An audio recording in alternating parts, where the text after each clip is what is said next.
In the dim glow of the nebula's navel, a half-functional bar tucked inside Outpost Cygnus Red, two non-humans pondered the most dangerous species in the galaxy. You know what really baffles me about humans? Clicked Zarn Crix, his chitinous forearms tapping a slow rhythm on the bar. His shimmering emerald carapace caught flickers of ultraviolet from the cheap plasma signage overhead.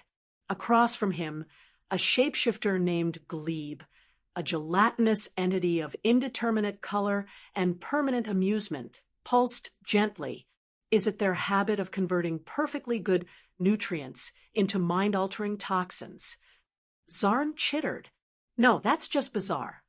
The spicy thing, Glebe offered. They call it hot sauce. Apparently it's meant to hurt. Zarn waved a forelimb dismissively. Right, yes, that. But no, what really gets me is how they keep going even when they're clearly broken, like physically. They don't stop. It's like their pain receptors are connected to a sarcasm generator instead of a warning system. Their conversation might have continued indefinitely if not for the sudden klaxon wail that cut through the bar's stale air like a vibro knife through jellyfish. Containment breach. Sector Theta 7. Classification Apex threat. All non-combat personnel evacuate immediately. This is not a drill. Zarn's antennae stood straight. Apex threat, that's a Class D9. Glebe's form dimmed to a deep plum, a universal gelatinous color for concern. That's very bad. Around them, various species sprang into motion. Life aboard a fringe research station taught everyone to evacuate first and question the void later. Everyone, that is, except for the lone human seated at the end of the bar. She was finishing a cup of synthetic coffee. Zarn snapped his mandibles. Hey, Squishy, Apex threat means something big enough to use you as dental floss. Get to the shelter. The human, according to her cargo uniform, Lieutenant Sarah Voss, stood slowly and stretched with a series of spine-popping cracks that made several bystanders cringe. Yeah, I heard it. She set down the mug with calm precision. But see, that's my cargo bay. Zarn blinked. You're joking. I've got a pretty good idea what got loose. And if I'm right, she adjusted her collar, voice steady as a cargo manifest, the security teams are about to make things much, much worse. Before anyone could argue, she strode out of the bar, boots clanking with purpose. Zarn and Glebe exchanged glances. Well, whatever passed for glances between a bug and a sentient pudding, and followed at a safe but curious distance. By the time they reached Theta 7, it was exactly what you'd expect when an apex predator breaks loose in a confined environment. Chaos. Security officers had encircled the cargo zone, sonic rifles raised. From the shadows between storage crates, something massive shimmered, a ripple of scales and teeth, blending perfectly into the dark. A Mirac splicer beast, size of a shuttle, invisibility like a ghost, teeth like shattered obsidian, and deaf, absolutely, infamously deaf, which made the security team's sonic weapons useless. Oh, stars above, Sarah muttered. They're poking a beast with white noise. She stepped forward. Lieutenant, the head of security, a tentacled Threxian named Commander Roll, turned to her with eyes wide. What are you doing here? This is your cargo manifest. Yeah, and those sonic blasters, they're not going to work. The splicer beast doesn't hear. It feels vibrations. Roll's facial tendrils twisted in frustration. Then what would you suggest? Human? For starters, Sarah said, calmly rolling up her sleeves.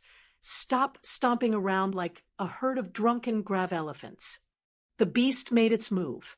A glimmer of claws and scales lunged from the shadows. Sarah dove, but not fast enough. One crystalline talon raked her arm. The sound it made, crack, echoed through the chamber like a breaking universe. Every alien present cringed. Even the splicer beast seemed confused. Sarah sat up, cradling her clearly broken arm with a look of irritated resignation. Ugh, she muttered, again with the left arm. That's going to make this harder. You're injured. Roll shouted. You must proceed to medical. No time. I raised 3 of these things on Triton Delta. I know how to handle it. She hissed through her teeth as she wrestled off her jacket, working around her mangled arm. Give me your shock baton. That violates multiple safety ordinances. So does losing half a station to an apex predator, she growled. Toss it. Reluctantly, roll through the baton. Sarah caught it with her good arm. Now, everyone cover your eyes in about 20 seconds. Zarn and Glebe ducked behind a supply crate, peeking out in fascinated horror. Sarah limped toward a container, boots thudding rhythmically, deliberately drawing the creature's attention. The splicer beast tracked her, scales shifting to iridescent violet. It was preparing to strike again. She keyed in a code. The crate opened. Out came a plasma fusion mining lamp, a brutal cylinder of photonic death meant for deep core illumination. 3, 2, 1. She triggered it. Light filled the room like a small sun being born. It bounced off the creature's crystalline skin in wild refracted pulses. The splicer beast screamed, not in sound but in seismic shudders, and reeled back. Sarah ran forward, baton raised. She ducked under its flailing limbs and jammed the weapon into a gap between its shoulder scales. A sharp crack, a flash, and the beast collapsed, scales flickering into dull gray as unconsciousness took over. Silence, heavy breathing, a soft whir from the environmental systems. Sarah dropped the baton, cradling her arm again. Okay, she said, panting.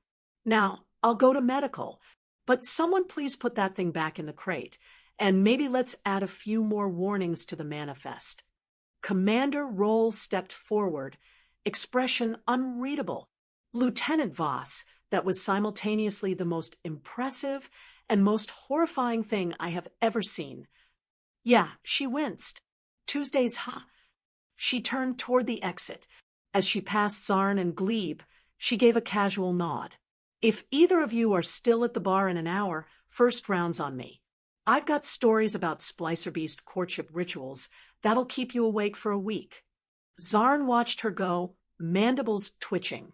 She's utterly deranged. Or, Glebe said, turning a thoughtful lavender, exactly what this galaxy needs. The security chief's tentacles were still twitching. Back in the cargo bay, medtechs swarmed around the downed predator, while containment drones sealed the now unconscious Splicer Beast inside a reinforced pod. Caution lights still flashed. The air carried the tang of ozone from the shock baton's discharge, and the room smelled faintly of adrenaline and poor decisions. At the center of it all stood Lieutenant Sarah Voss, her left arm hanging limp and useless in a self-fashioned sling, her expression one of mild irritation and fatigue, like someone who had just finished filing 3 hours of customs paperwork, only to find out it had to be redone in triplicate. Commander Roll approached slowly, giving her the kind of look normally reserved for malfunctioning antimatter injectors. Lieutenant, I need to ask, how are you still conscious? Sarah blinked. Why wouldn't I be? Because your humerus appears to have detached itself from your operational intentions, Roll said flatly, gesturing to the very obviously broken arm. Oh, that. She flexed her good hand and winced. It's only fractured in 2 places. 3 if you count the elbow, but I usually don't. Medical is en route. I am going. After I finished debriefing and yelling at whoever thought storing a Splicer Beast next to a shipment of vibrating polymer crates was a good idea. Roll was speechless, which, for a Threxian, meant his tentacles performed a synchronized twitch of disbelief. Meanwhile, across the cargo bay, Zarn, Crix, and Glebe stood amid a group of stunned station staff and curious onlookers. Zarn's antennae still hadn't returned to their resting position, and his mandibles clicked involuntarily every few seconds. She's still standing, he muttered, with a broken arm. Glebe rippled, a thoughtful cerulean. Not just standing. She's leading. They watched as Sarah barked out instructions to the security team, efficient, calm, even slightly bored. When one of the med techs tried to guide her toward a stretcher, she waved them off like an annoyed manager shooing away a salesperson. I've had worse, she insisted. There was that time on Titan's Ridge. Broke 2 ribs, dislocated a shoulder, still managed to haul a cryopod out of a gravity sink. Zarn's mandibles froze mid-click.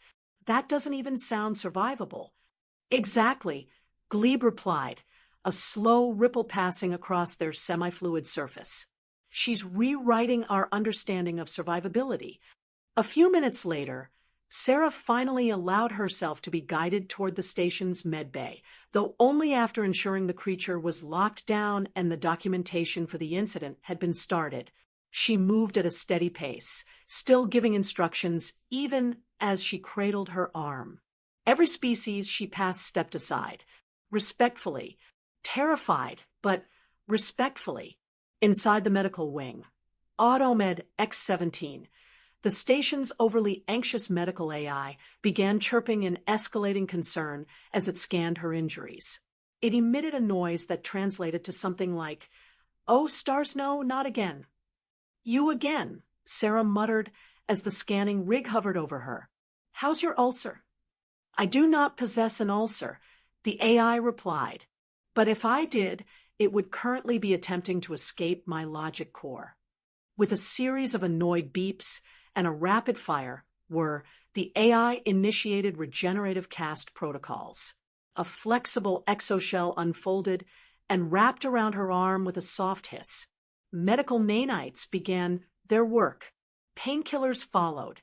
"You are advised to remain in the medbay for a minimum of 12 hours for observation," the AI instructed. I'll give you 45 minutes. I must advise against. I have to meet some friends, she said, already swinging her legs off the diagnostic table. They want to hear about the time I accidentally ended up in a splicer beast mating ritual. Long story. Lot of glitter. The AI gave up. Back in the nebula's navel, the bar's usual buzz of conversation had been replaced by a rare hush of anticipation. Zarn and Glebe had returned to their usual spot, joined now by 2 Arcturian engineers, a Mandari physicist, and a floating fungal diplomat who smelled faintly of old bread and peppermint. She said she'd be back. Glebe announced, vibrating slightly with glee. She's not going to be back, Zarn said with conviction. Sarah walked in 80 minutes later. Her left arm was encased in a softly glowing regenerative cast, now covered with system diagnostics, and what appeared to be a crude, smiley face drawn by a bored medtech. She looked more tired than before, but also deeply satisfied. "Told you," Glebe said. Zarn groaned. The bartender, a crusties of Nari named Tarsk, placed a violently orange drink on the bar before she even sat down. "Still like it spicy. Human?" "You know it," Sarah replied with a grin. "Your habanero synth vodka is the only thing that makes the regeneration pulse feel like a massage." She turned to the crowd now staring at her like a zoo exhibit that had recently escaped its enclosure. "All right," she said, raising her glass. "I believe I promised a story.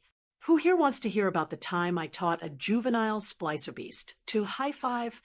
Several tentacles, tendrils, and amorphous blobs went up in unison.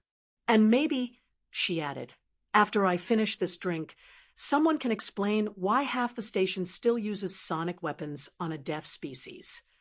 The bar was dim, buzzing with the hushed anticipation of aliens who had, by sheer cosmic accident, found themselves in the same room as a human with both a broken arm and no discernible fear of death. Lieutenant Sarah Voss, still wearing a grin that belonged more to a bar brawler than a biologist, lifted her drink again. "So," she said, her regenerative cast humming faintly, "you wanted to know how to stun a shadow beast?" Half the patrons leaned forward. The other half leaned back. Zarn Crix, ever the voice of chittering reason, muttered, "I feel like the answer is going to involve at least one explosion and a violation of 3 bioethics laws." "You're wrong," Sarah replied. "It was 2 explosions. It all began back on Europa. 3, she explained, when a civilian research colony requested assistance with containment. A juvenile splicer beast, at the time, about the size of a cargo loader, had slipped its enclosure after one of the interns, in a stunning display of human optimism, decided it looked lonely. The result: 5 damaged observation decks, 1 melted forklift, and an automated cleaning drone that developed what the station psychiatrist described as a profound fear of iridescence.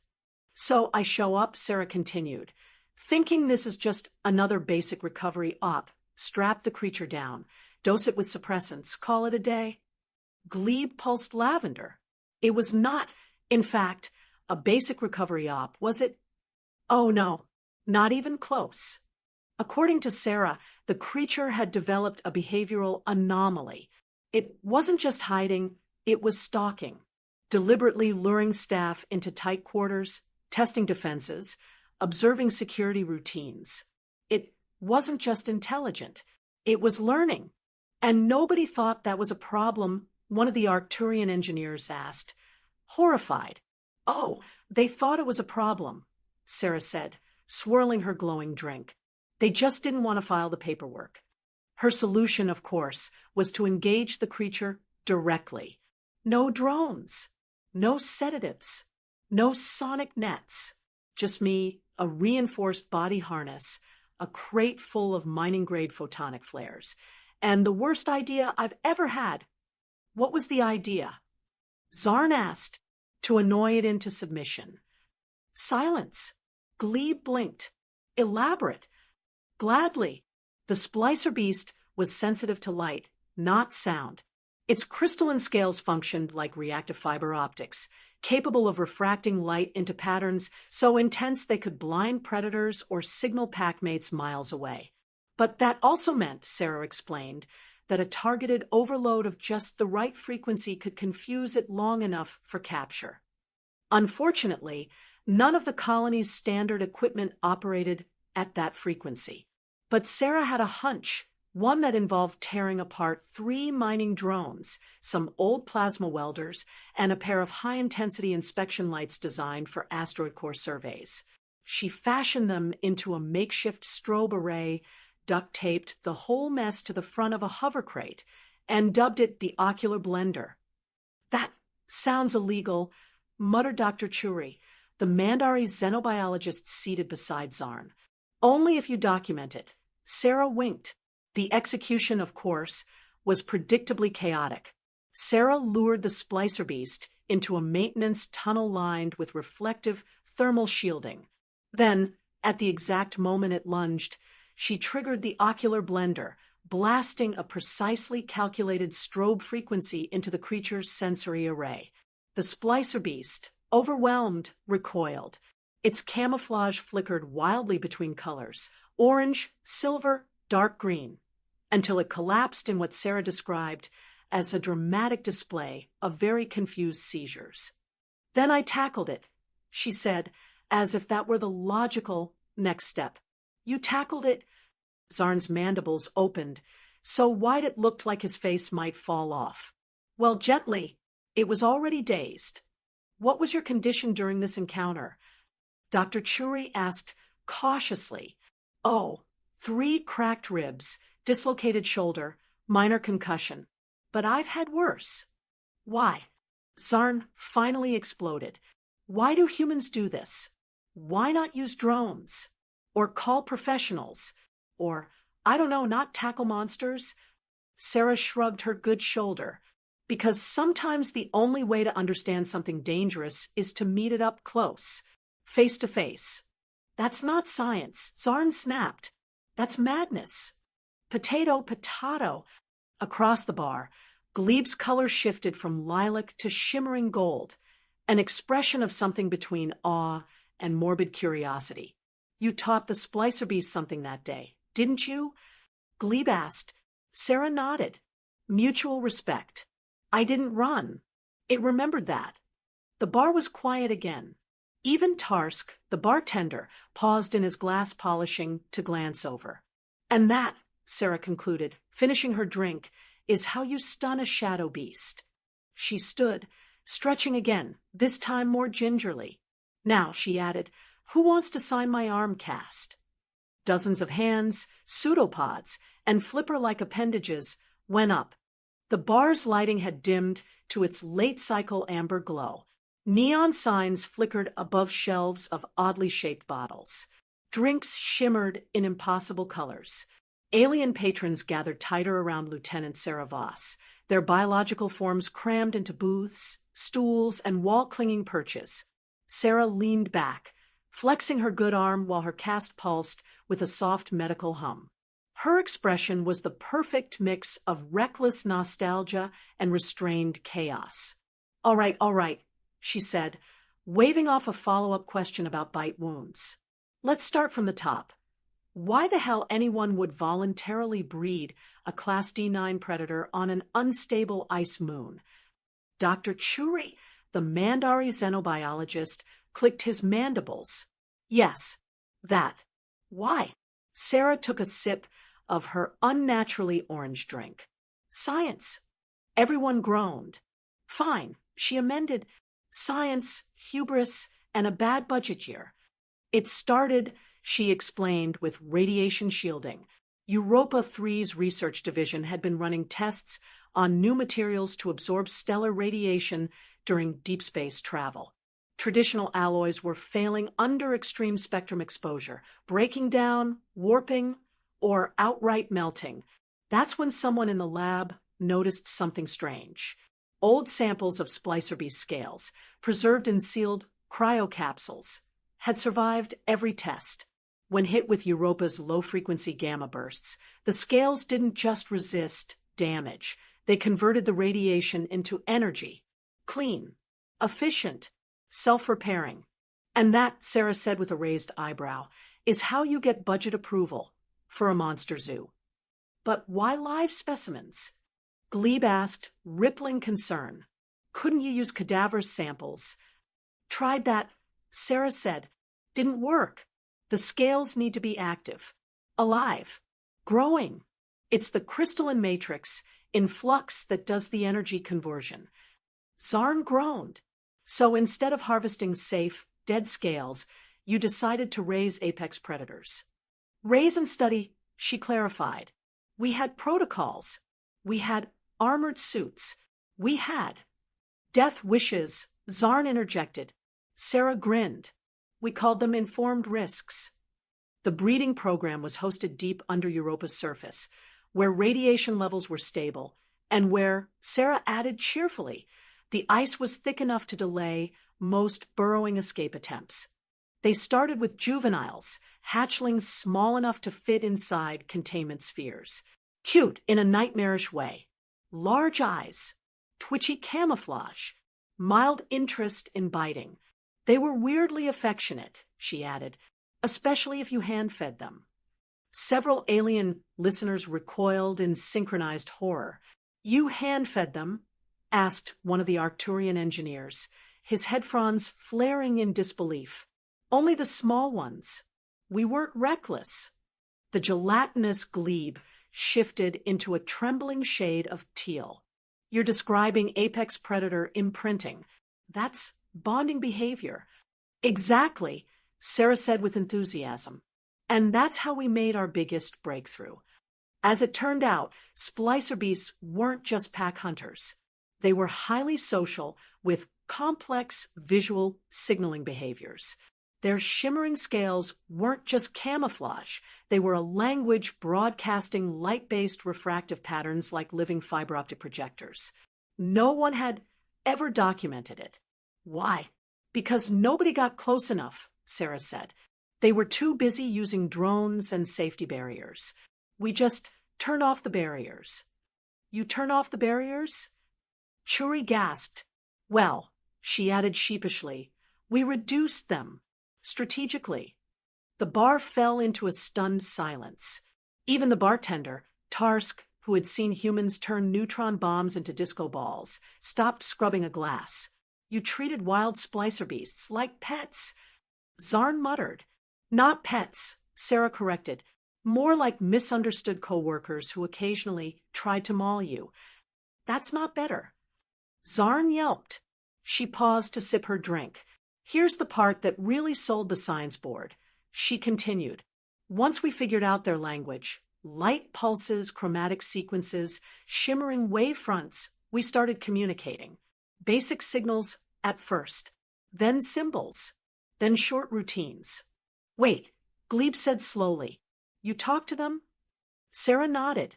We used calibrated plasma reflectors and timing pulses to simulate their color bursts. Primitive, but effective. They understood, reacted, trained. A pause.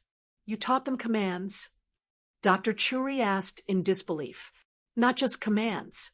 We got them to coordinate movement patterns, predict radiation surges, even differentiate between team members. She leaned forward, glowing cast resting against the tabletop. One of them, my main subject, we named her Vera. She learned to recognize individuals by biochemical trace. She greeted us. She protected us. She even... Sarah hesitated, expression softening. She mourned. The bar was quiet again. No one tells you, she said quietly, what it's like to see a creature with 6-inch teeth and nightmarish instincts sit silently beside an empty biopod after a handler dies in a cave-in. Zarn's mandibles stopped clicking. They remember, she said, they feel. Which brings us, she added briskly, to why I tackled one last week. Groans again. Drinks refilled. The moment shifted from somber to surreal as the realization set in. This wasn't just a story about science. It was a story about bonding with the impossible, and then doing it again, and again, until even the worst horrors learned to blink back in recognition. By now, the bar had fully surrendered to story hour. No one argued. No one interrupted. Drinks were topped silently. Even the bartender, Tarsk, had stopped polishing glasses, a dire sign of cosmic disturbance in itself. Lieutenant Sarah Voss, glowing cast propped lazily on the counter, leaned into the next chapter of her tale like a commander giving a battle debrief. Except this briefing involved baby monsters, accident reports, and ethics violations impressive enough to make a galactic tribunal wince. So, she began, we had the research facility, deep Europa, underground, shielded, stable, high security, full containment protocols. She paused. That lasted 3 weeks. Zarn Crick's mandibles twitching, made a strangled noise. 3 weeks. Turns out, she said, juvenile splicer beasts are escape artists with a grudge against fluorescent lighting. The facility had been designed to withstand pressure collapses, seismic tremors, and radiation surges. It had not been designed for curious apex predators capable of phase crawling through high-pressure pipes and forming social bonds with janitorial drones. The first breach was minor. A cub broke into the nutrient storage bay. It ate an entire barrel of irradiated yeast paste and went on what Sarah described as an interdimensional sugar high. The second breach wasn't so minor. They bypassed 3 sensor arrays by mimicking each other's scale patterns, Sarah explained. They used visual misdirection, like coordinated camouflage decoys. At 6 weeks old, Glebe's body flushed pale purple with shock. That implies premeditation. Yup, Sarah said proudly. Smart little murder lizards. At that point, standard research rules went out the airlock. Sarah and her team had to adapt, fast. They began operating in pairs, developed visual flashcodes to communicate silently, switched from containment protocols to negotiation strategies. You don't negotiate with predators, said one of the Arcturian engineers. Horrified. You do, Sarah corrected, when they understand the concept of bartering food for data. The breakthrough came when Vera, their most curious juvenile, began responding to intentional light patterns. Using programmable reflective panels, the team created a simple visual language based on spectrum shifts and rhythm sequences. Within 2 weeks, Sarah said, we could ask her to press colored targets, display certain patterns, and even choose preferred handlers. Zarn blinked slowly. You mean she assigned favorites? Oh, yeah.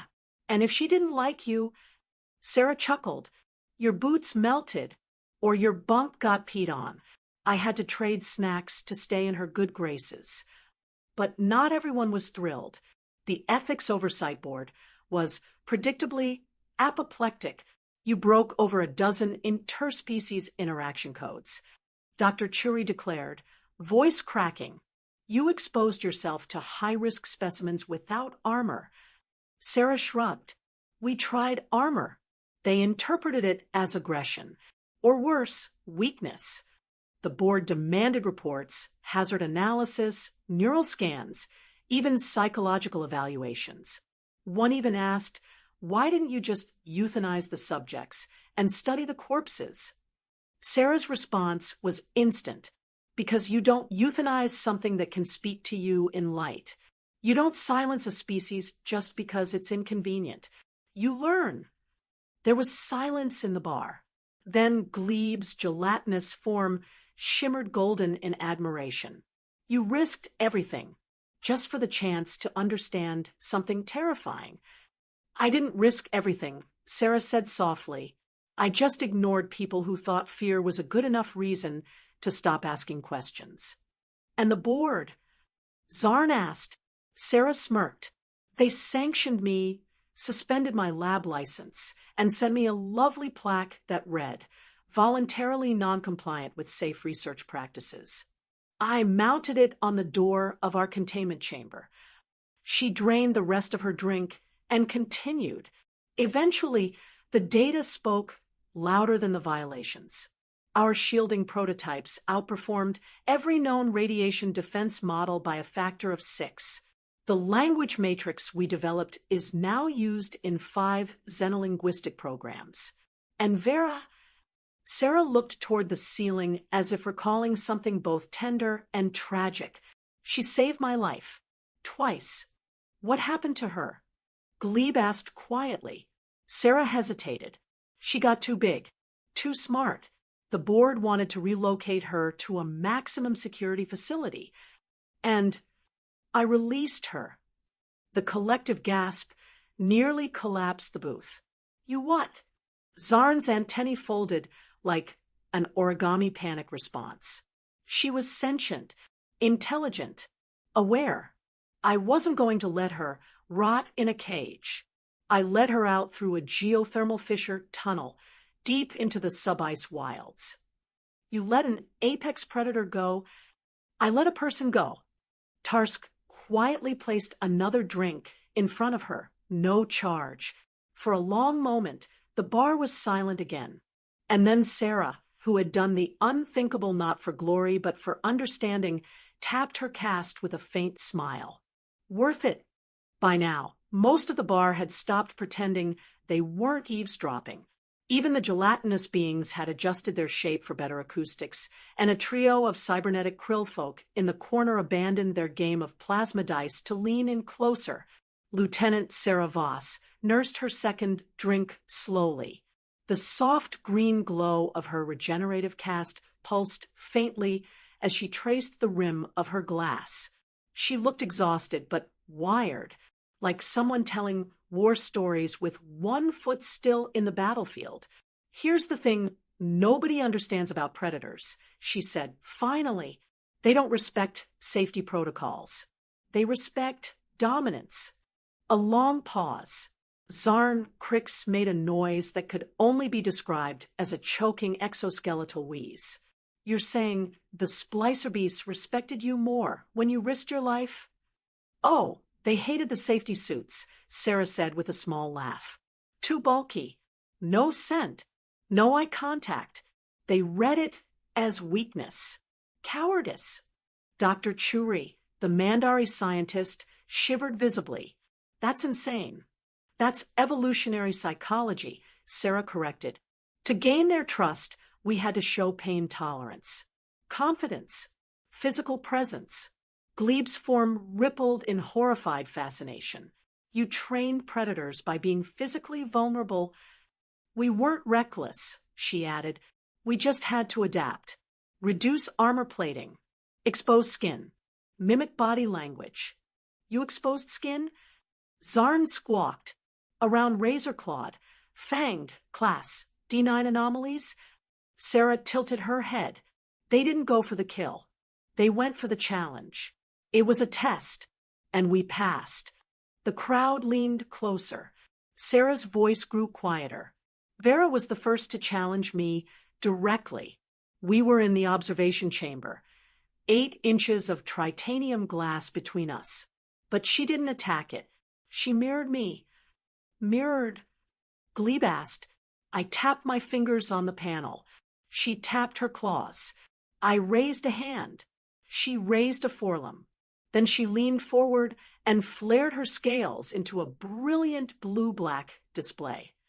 Dr. Churi's antennae twitched. Territorial assertion. Dominance ritual, Sarah corrected.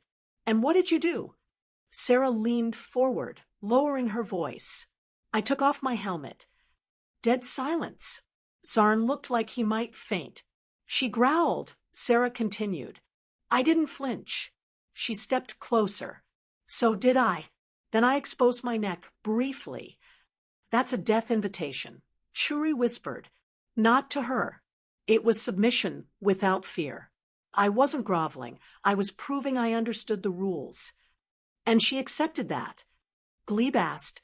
Sarah smiled. She licked the glass, which is as close to a handshake as you get with a splicer beast. It wasn't the only time Sarah had to assert her place in the pecking order. After that, the splicer beasts treated her like one of their own.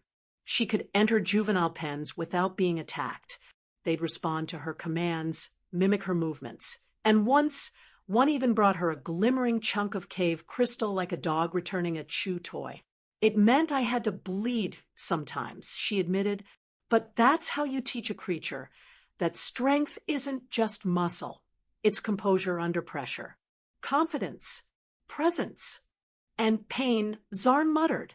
Yes, she said simply. Sometimes pain. Not all team members agreed with the methods. 2 researchers refused to reduce their armor. One suffered a mauling. The other was ignored completely by the entire pack for weeks. They were outside the social structure, Sarah explained. To the splicer beasts, they weren't equals or threats. They were irrelevant. And the shock baton? Tarsk asked quietly from behind the bar. That thing you used in Theta 7? Sarah looked down at her cast. That was backup, an equalizer. But it only worked because Vera already recognized me. The others hesitated because I wasn't a stranger. I was part of the pack, which gave me just enough time to stun her without breaking the bond. Dr. Churi frowned. Wait, you stunned Vera? Sarah nodded. She escaped containment. I had to make a choice. Hurt her or let her hurt others. And she forgave you? She remembers. She still knows me. The bar was silent again, but this time not out of shock. It was awe. Glebe broke it with a low, reverent tone. You taught them not just fear, but trust. I earned their trust, Sarah corrected. The hard way. Zarn was unusually quiet. You do realize, he said slowly, this entire story violates 16 Federation ethics statutes and probably 3 spiritual taboos. 17, Sarah replied with a grin. But who's counting? 2 days after her barside TED Talk on predator empathy, Lieutenant Sarah Voss was not in a bar. She was in conference room Theta Prime, which was arguably worse. The walls shimmered with refracted light, perfectly tuned to impress visiting dignitaries. The chairs were all engineered for maximum discomfort, and the central table was so polished it looked like it had opinions about itself. At the far end of the room hovered a half-circle of Venari scientists, crystalline life forms whose refractive bodies pulsed in slow, deliberate patterns. Opposite them sat two Federation bureaucrats, a diplomatic AI, and Sarah, still wearing her cast and her best "I promise I am listening" expression. The Venari leader, Director Kelrix, refracted into a diplomatic blue-green as his translator hummed to life. Your handling of the splicer beast in Sector Theta 7, the voice intoned, has garnered significant academic interest and diplomatic concern. Of course it has, Sarah muttered. You subdued the creature using methods that are unconventional and deeply controversial. Sarah sat up straighter. With respect, Director, I subdued it because your own security teams were using sound-based deterrence on a deaf predator. I used light. I used science. And a little experience. The Venari have studied splicer beasts for centuries, the director replied, at a respectful distance. With zero meaningful breakthroughs, Sarah countered. The translator paused, as if unsure how to render sarcasm in Venari formal dialect. From the side, one of the Federation officials leaned forward. A human, old, stern, wore his badge like a blade. Lieutenant Voss, he said flatly, your adventures have triggered 31 protocol violations and 6 interspecies diplomacy incidents, some of which were not technically incidents until after your involvement. Sarah blinked. Did I invent violations again? Not officially, but we're naming one after you. She smirked. Finally, legacy. The conversation shifted to risk assessments, to potential research realignments, to the galactic implications of establishing direct contact protocols with a species previously considered untamable. Then Director Kelrix did something unusual. His crystalline form pulsed once, then stabilized in a tight, neutral pattern. We are offering you a research grant, the translator said. A joint program. Your human methods combined with our long-standing biological database. We wish to create a facility in the upper clouds of Venus, where the splicer beasts naturally breed. The room froze. Sarah's expression didn't change, but internally, her brain did a backflip, broke its ankle, and tried to play it cool. You want to fund my approach? We find your results compelling. Disturbing, yes, but compelling. The Federation reps looked like they'd just swallowed their credentials. That facility is sacred territory. One of them hissed, high pressure, high risk, politically dangerous. Perfect, Sarah said brightly. Director Kelrix continued. You will oversee human integration, social structure research, language pattern development, predator interaction protocols. Sarah raised an eyebrow. You're serious? We do not joke. Oh, you'd hate Earth. The meeting adjourned in formal fashion with glowing signatures and hovering data seals. Outside, in the station's glassy skywalk overlooking the starfield, Sarah leaned against the railing and exhaled like someone who'd just been handed a starship and a ticking time bomb in the same briefing. Footsteps approached. It was Glebe, still gelatinous, still vibing purple concern. Did they really give you a facility on Venus? Sarah nodded. Yeah, where you'll live with predators. In the clouds, on a planet that melts most metals. Sarah's cast blinked. They also want language analysis, social integration, and empathy modeling. Zarn joined them, looking like he'd walked into a fever dream. Empathy modeling, he echoed, with things that eat empathy for breakfast. Sarah shrugged. Hey, science. Inside the bar that night, Glebe raised a glass, one that shimmered 3 colors at once, and tapped it gently against Sarah's. To the woman who made a predator purr, and a crystalline empire blush. I'll drink to that, Sarah grinned. Zarn refused to toast, but he still signed up. The problem with being given everything you asked for, Lieutenant Sarah Voss discovered was that you then had to actually do it. Her team stood on the main deck of the Stellar Wombat, a heavily modified science cruiser now headed directly toward the Venusian upper cloud layers, aka the part of the planet that only thinks it isn't on fire. Venus shimmered on the primary view panel, a swirling mass of golden clouds and atmospheric chaos, like a lava lamp designed by a mad god. I still think we should have called it Project What Could Possibly Go Wrong, muttered Zarnkrix, strapped into a padded crash couch and radiating skepticism from every trembling antenna. You're just mad we didn't let you name the ship, Glebe bubbled cheerfully, strapped next to him in a containment sling that looked like a designer fruit hammock. I was promised naming rights. Zarn protested. You suggested the calculated risk, Sarah said from the command station, which we vetoed because it sounds like a horror movie title and a tax shelter. Dr. Churi hunched over a console of atmospheric readouts, didn't look up. I still don't understand how you got the council to approve this launch. I told them it was a pilot program for interspecies empathy modeling. Sarah replied, toggling flight control. Also, I bribed the paperwork AI with an emotional support protocol it had never processed before. You manipulated a government AI. I educated it. She said, besides, it wanted closure about its own runtime. We bonded. The mission brief was equal parts brilliant and ludicrous. Establish a research platform inside Venus's habitable cloud band. Integrate direct contact protocols with splicer beast clusters. Monitor social structures. Avoid being eaten. Phase 1 was site stabilization, which on Venus was a polite way of saying, try not to melt before the predators notice you exist. They deployed a series of aerial stabilization pods, each tethered to the research module like balloons filled with wishful thinking.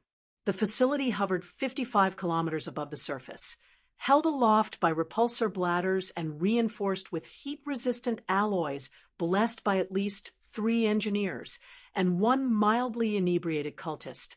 We are now stable. The ship's AI, WMBAT, announced in a voice that somehow managed to be both cheerful and deeply ominous. Welcome to Venus. Try not to die. The interior lab, nicknamed the Dome of Deliberate Madness, was already humming with activity. Holographic data flows danced midair. Environmental sensors chirped quietly, and in the center of it all stood the team's most controversial addition, a juvenile splicer beast named Trix, now housed in a multi-layered observation pod. She was smaller than Vera, iridescent, and, according to Sarah's own logs, more curious than advisable. She's watching us, Glebe said, pressing a gelatinous cheek against the glass. Look at her little glowy scales. She's learning. She's plotting, Zarn muttered. I know that look. Trix tilted her head, tapping one crystalline claw against the barrier. Slowly, deliberately. Then she mimicked Glebe's squish against the glass. Glebe squealed with joy. We've bonded. She's prepping your scent profile for ingestion, Zarn warned. Sarah grinned. This is exactly what we need. Observation, behavior mirroring, early stage recognition cues. She's going to try and hug me, Glebe said, delighted. She's going to try and digest you. Zarn replied. Over the next 48 hours, the team compiled terabytes of interaction data. Trix responded to gestures, learned to recognize symbols, displayed active curiosity when presented with different visual patterns, and, most shocking, repeated one of Sarah's recorded light sequences back perfectly. We have mimicry, Churi said, stunned.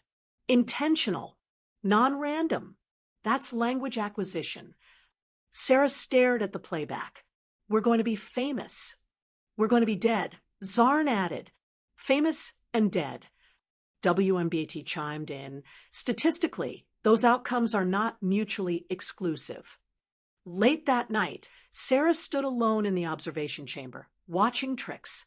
The juvenile splicer beast had curled into a semi-coiled rest pattern, pulsing faint blues and violets, patterns Sarah had begun mapping against emotional states. She leaned closer to the barrier. Trix stirred, cracked one bright crystalline eye, and reached out, slowly tapping the glass. Sarah mirrored it. A pause. And then, for the first time, the creature didn't mimic her. It tapped a new rhythm, a 3-beat pattern that wasn't random, wasn't hostile, and wasn't anything they had programmed. Sarah's heart jumped. Not mimicry, she whispered. Initiation. The next day, Glebe burst into the lab, flailing like a sentient wave of enthusiasm. She named you, they cried. That pattern she tapped, it's unique. She only uses it when you enter the room. Sarah blinked. I have a name. In her language. You're officially part of the pack. Glebe gasped. Do you realize what this means? Yes, Zarn muttered grimly from behind a pile of hazard reports. It means we're one step closer to this entire station turning into a cross-species jungle gym. Correction, WMBAT added. Your odds of being lovingly dismembered just increased 7%.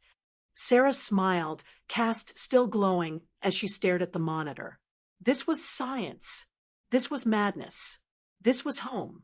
You know things have gone sideways when your interstellar research team ends up featured on a conspiracy theory blog run by a sapient octopus with Wi-Fi. The turning point was the name. FUNK, Finding Unknown Non-Terrestrial Knowledge. Who approved that acronym? Zarn Crix asked for the third time, that week. You did, Sarah replied without looking up from her data pad. During the naming meeting, right after the ethanol tasting experiment, I thought we were voting on music genres. You were, Glebe chimed in, and we agreed, this project has rhythm. It started as a harmless internal file-sharing channel, a place to compile strange splicer beast behaviors, anomalous cloud formations, and atmospheric readings that made no sense even to the AI. Then it spread. A xenolinguistics grad student accidentally shared a decrypted FUNK log to the galactic academic net, and the galaxy, already teetering from the cultural fallout of Earth's last Eurovision export, went into full theorist overdrive. Suddenly, everyone had a theory. The splicer beasts were ancient terraforming scouts. Sarah Voss was a genetically enhanced bioweapon with secret scale implants. The stellar wombat was a disguised black site vessel funded by something called Big Lichen. And, most disturbingly, Venus wasn't real. Look at this, Shuri said, horrified, holding up a projection. They think we faked the atmosphere using industrial fog machines. To what end? Zarn demanded. To hide the truth, obviously, Glebe said, reading aloud from a site called cloud-hertz.biz. Quote, the fog is a metaphor for humanity's refusal to acknowledge the spaghetti singularity. There was a pause. No one tell the spaghetti singularity theorists we exist, Sarah muttered.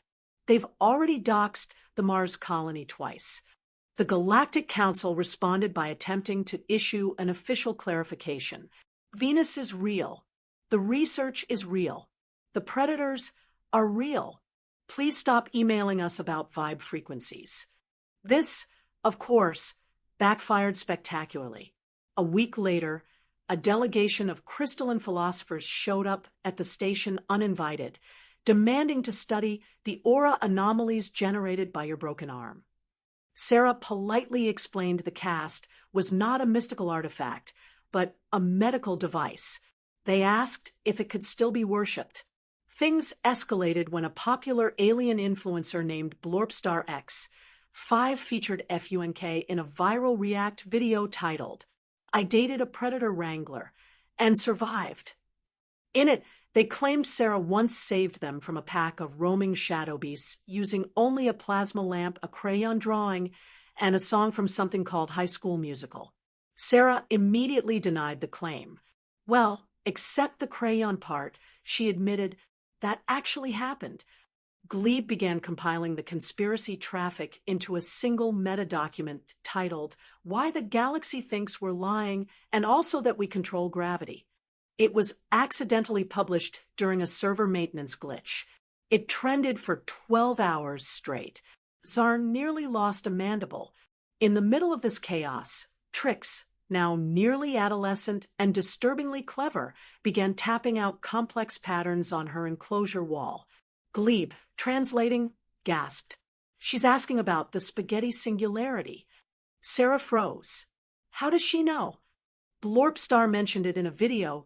Glebe replied, "Trix's pod has passive audio reception." Sarah put her head in her hands. "We've turned a scientifically priceless apex predator into a conspiracy sponge."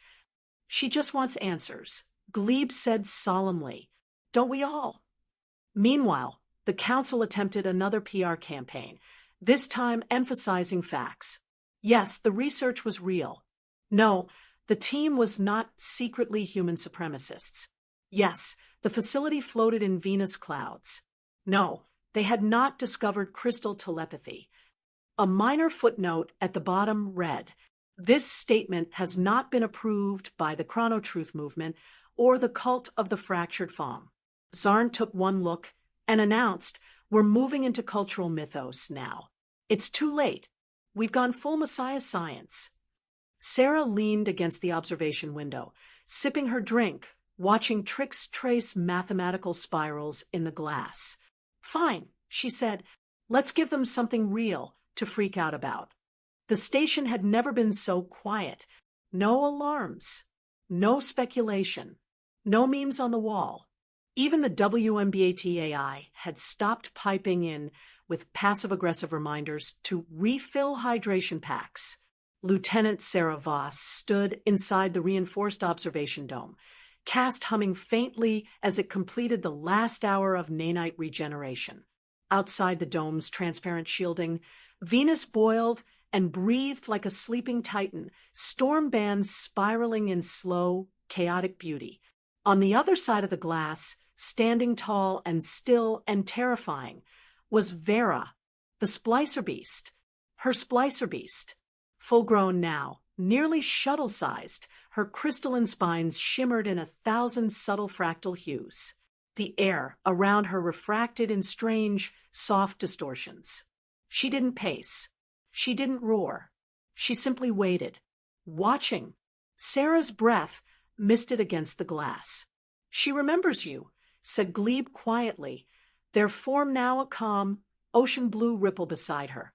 "From Europa, from the enclosure, from the light language." "I know," Sarah said, voice soft. Zarn hovered behind them, twitching.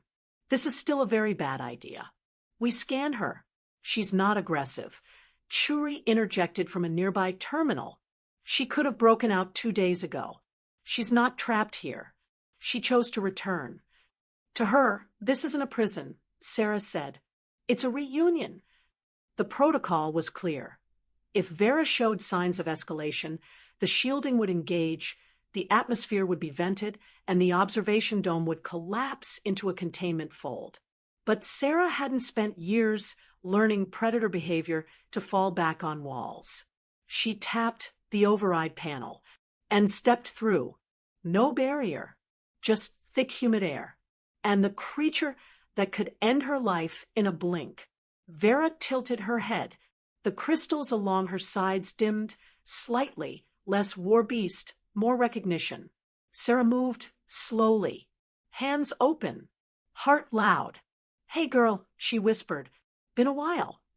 Vera's talons tapped the floor in rhythm. 3 soft beats. The pattern. Sarah blinked, then smiled. "That's still me," she said. She stepped closer. Vera didn't flinch.